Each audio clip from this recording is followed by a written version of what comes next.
1970 के दशक को जब हम याद करते हैं तो स्कूल जाने के समय न पैर में चप्पल होता था, न हमारे पास कलम था और न कुछ साधन था। उस समय के ज़माने में स्लेट और पेंसिल का ज़माना था और स्लेट और पेंसिल के साथ ही लड़के विद्यालय जाते थे और पढ़ाई का वही तरीका था। खेल कूद के माध्यम की जब बात आती है तो गिल्ली डंडा, चीका खेलना या छोटी छोटी ही खेल की सामग्रियां उपस्थित थे और वह सामग्रियां प्रकृति प्रदत्त थी, यानी प्रकृति से जो भी हमें हस्तगत होता था उसी के साथ बच्चे खेला करते थे और इन्हीं खेलों के साथ अपना जीवन यापन करते थे। 10 साल जब बीता, 10 साल के जीवन में फिर परिवर्तन एक आया और उस परिवर्तन के साथ कंडा के कलम से स्याही कलम दुआत के साथ कॉपी के पर लिखना शुरू हुआ और वह लिखाई धीरे धीरे आगे बढ़ती गई। जब किसी के सूचना का माध्यम था तो 15 पैसे का पोस्ट कार्ड हमारा समाचार यहाँ से वहाँ तक पहुँचाता था और वह पोस्ट कार्ड जब भी आता था सबके चेहरे खिल उठते थे और देखना शुरू हो जाता था कि यह कहाँ से पत्र आया है। साथ में अंतर्देशीय और लिफाफा भी आता था। उसमें 3 तरह के लोग बटे हुए थे।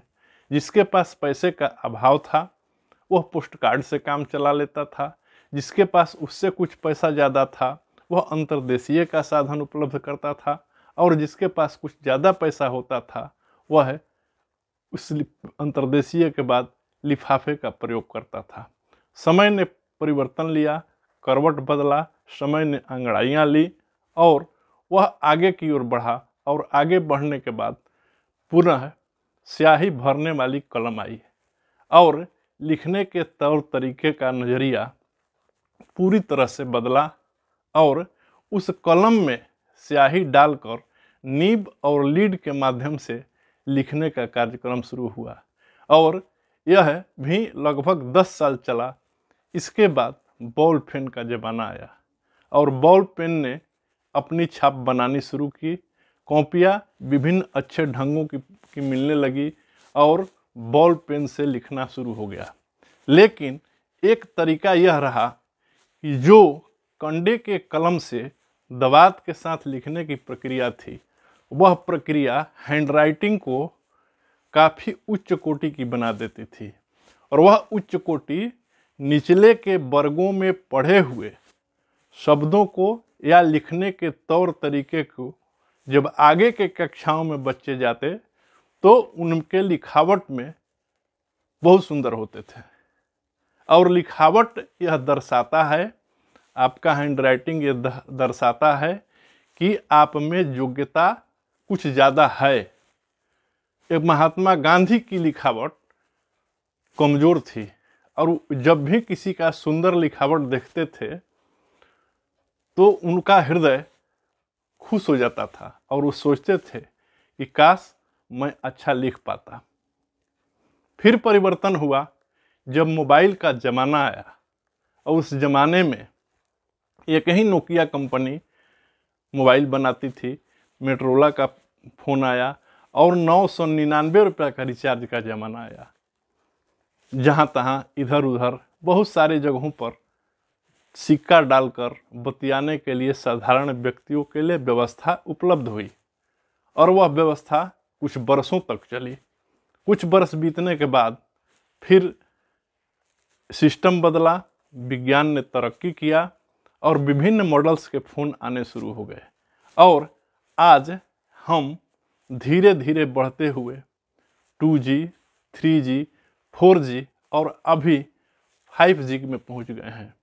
बच्चों का पढ़ने का तौर तरीका भी बदला।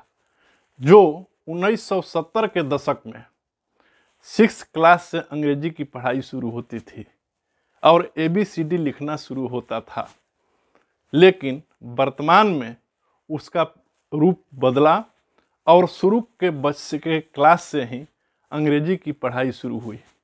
लेकिन कुछ कमियां अभी देखने को मिलती है और वह कमियां ये है कि बच्चे इंग्लिश को इतना मजबूत कर लिए कि फिर हिंदी का सब्जेक्ट उन लोगों के लिए कमज़ोर पड़ने लगा। यानी एक तरफ तो कुछ बढ़ा, लेकिन इसका व्यवस्था कुछ कमज़ोर हुआ। सब मिला जुला कर कहने का अभिप्राय यह है कि शिक्षा के परिवर्तन से बहुत सारे परिवर्तन हुए, विज्ञान की तरक्की से हम बहुत आगे तक बढ़े और छोटे छोटे सिस्टम बहुत बड़े पैमाने पर आगे बढ़ते गए। और विज्ञान के तरक्की का नतीजा ही है कि अभी एक फ़ोन एक कंप्यूटर के बराबर काम कर रहा है। यानी परिवर्तन इन वर्षों में, लगभग 50 वर्षों में परिवर्तन अपना एक नया रंग रूप दिखाया और वह परिवर्तन हम सब देख रहे हैं। लेकिन आने वाले दिनों में एक बड़े वैज्ञानिक का कथन है कि हो सकता है पृथ्वी पर एक ऐसा समय आए कि लोग हाड़ मांस के इस इंसान को बनाना भी शुरू कर दें। और वह भी देखने को मिल रहा है कि अभी बहुत सारे रोबोट्स बन रहे हैं और भगवान जाने ये तरक्की कहाँ तक पहुँचेगी और यह तरक्की कहाँ तक जाएगी। इन्हीं शब्दों के साथ मिलते हैं अगले वीडियो में।